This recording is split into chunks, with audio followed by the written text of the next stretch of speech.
Okay, since I got a Polestar 2 now instead of the BMW i3, I could actually put stuff on the roof. So that's what I did. I am selling the camper, the teardrop camper number 2.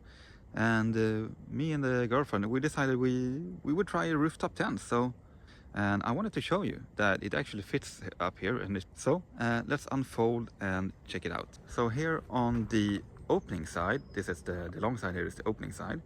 We have 2 of these rubber latches, we might call them. They're like it's a form of latch, kind of hard to do with one hand. And then in the front and in the back we will have these 2.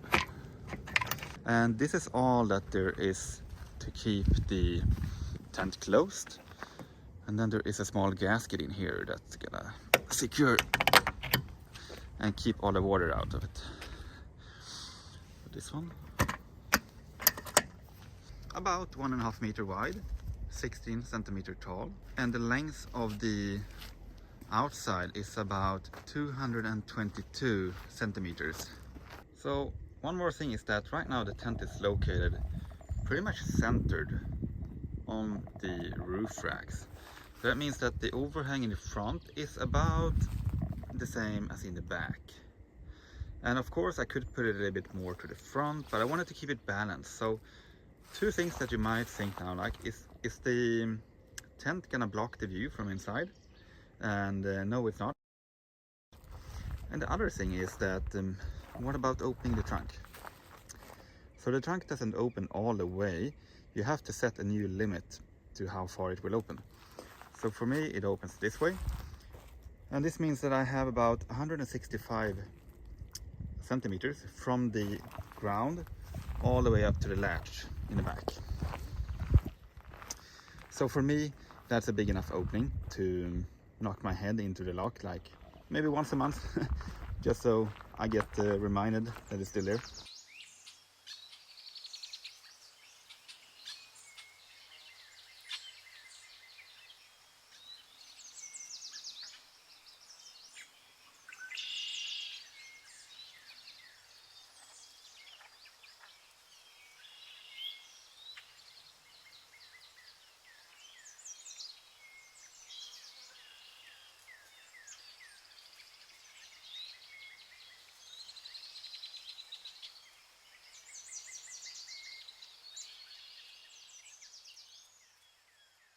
So it's easy to set up, easy to put down. It's kind of spacious. The drag when you drive is not that bad. So it seems like a really good tent. You have this massive door in the front, 2 shoe pockets on the side. You have 2 equally big side windows. And then you have your back with this hard panel. Inside the tent, there's this light strip up here. You just put your power bank on there. There's a small, it's like a really thin mattress here, which is also the floor. So there's on the underside you only have these ribs with a fabric, and then you have this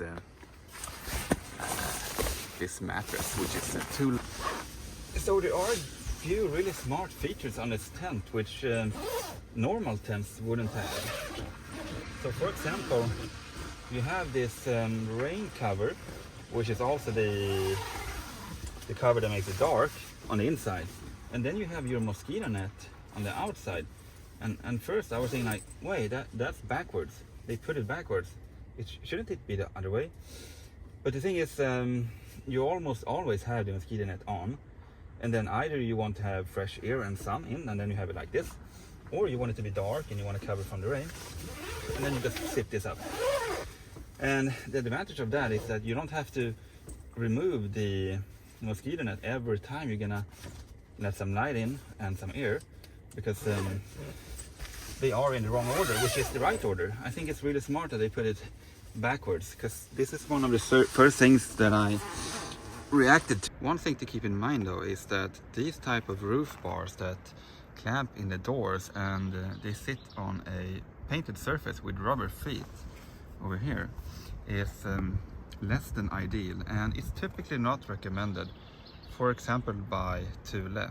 And the reason being is that putting weight here on a painted surface could cause wear on the paint, since this is the only contact surface where it pushes on the car. But also putting weight somewhere out here outside the roof bar will cause a pulling force on the opposite side, and it would put a bit of a different strain on the actual clamp.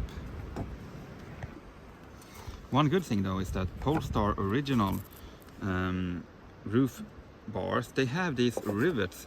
Well, the car have these rivets, but the bar itself, they have these protruding parts like a rivet that actually hook in to here, and then it sits a bit more secure. It can't go up, it can't go sideways, so it's hooked into there.